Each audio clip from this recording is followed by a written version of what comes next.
Hello and welcome to the final part of my presentation, and in this one I'll be identifying, explaining and evaluating the various roles of agencies that support sport for development in relation to politics, health, social issues, education and conflict resolution. So let's begin with sporting talents from third world countries. Studies show that a vicious cycle is emerging as a result of the underdevelopment of sport in developing countries, in which lower investment in sport decreases the potential for athletes to build their talent.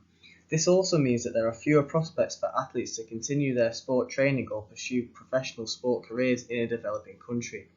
Less developed countries are unable to utilise the talent of their strong performers and tend to lose them to more powerful nations in global sport. Sport regulated by global processes can thus contribute to the underdevelopment of a developing country's talent. Muscle drain. An example is, in football, the higher transfer rates that European players can demand from clubs have created a much cheaper alternative, which is importing players from developing countries.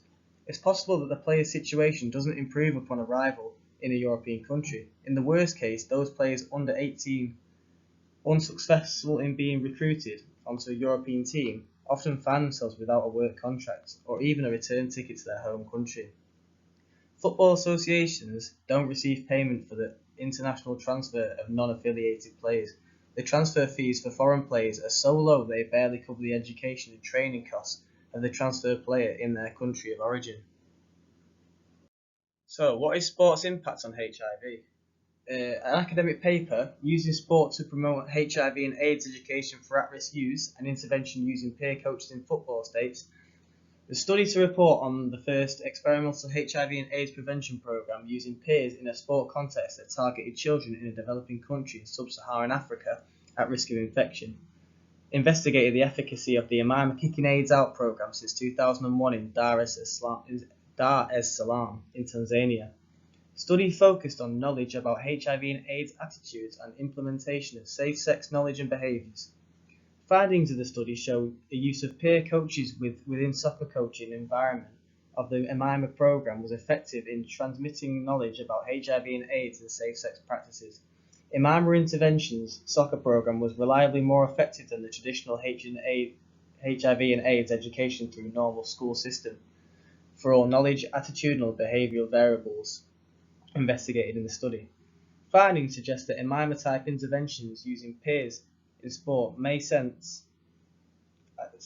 as an approach for AIDS risk reduction interventions in Africa for all at-risk youths who are similar to the youths in this study.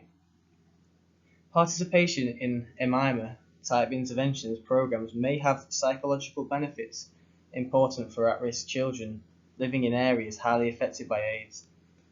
At-risk children are able to belong to a group, make friends, enjoy being on a team, have fun and develop soccer skills and benefit from HIV and AIDS messages within practice environments.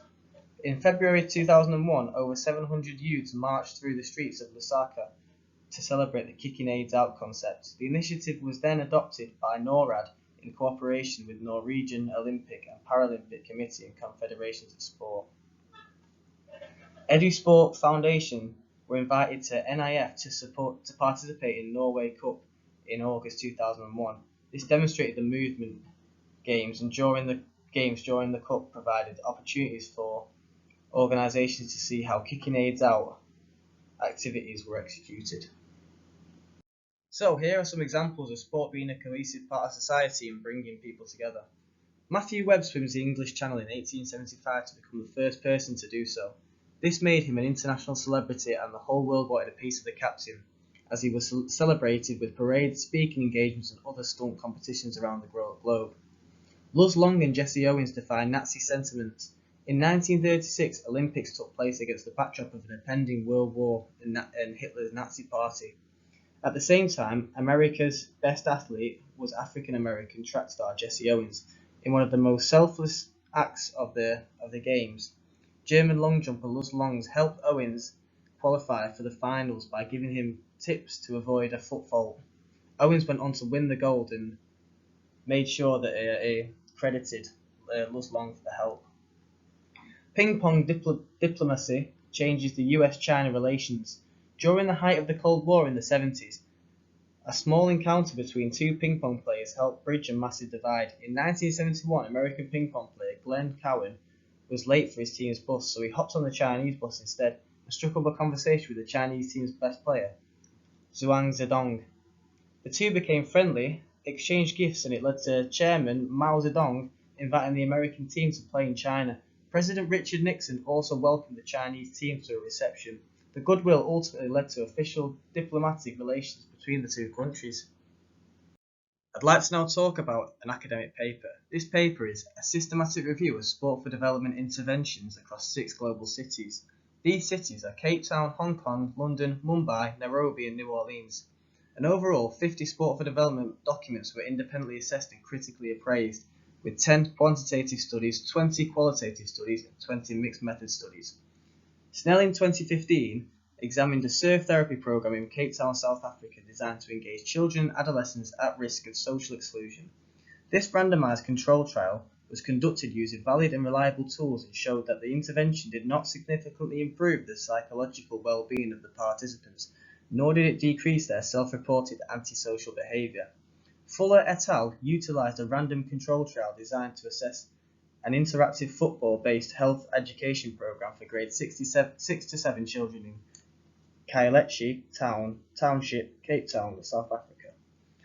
The results demonstrated how children in the intervention group showed significant increases in the health knowledge as measured by individual health statements, with grade 6 children knowing significant gains in knowledge for more of the health statements than the grade 7 children. Louisiana Public Health Institute 2016 employed a quasi-experimental design using valid and reliable tools to assess youth outcomes of a Coach Across America programming in New Orleans, LA, USA. The results showed how the younger intervention participants expanded their nutritional knowledge and developed high-impact attributes, well-being, discipline, while both the younger and older intervention participants enhanced their physical fitness. So, what is Magic Bus? Magic Bus is an NGO, and it focuses on using sport, specifically football, cricket and kabaddi, as a tool to engage with and build on core life skills of children aged 7 to 14, ensuring they enroll and attend school regularly and have higher probabilities of completing secondary school. Since 1999, Magic Bus has transformed the lives of 1 million children and 35,000 young people in India. 95% of young people graduate from Magic Bus livelihood programs. 70% of young people are placed in sustainable jobs with an average salary of between 10,000 rupees to 12,000 rupees. 55% of young people on Magic Bus livelihood are women. This can link to the SDGs and MDGs promoting gender equality and empowering women. I'd just like to talk about Bhupender's story. He was 12 years old. The father died and Bhupender lost motivation to study and play. He grew quiet in classes and grades dropped. Through Magic Bus's sport and activity-based sessions, he gradually emerged from the toughest misfortune of his life with lessons on resilience. And finally, here are all the references I have used in this final presentation. Thanks so much for listening.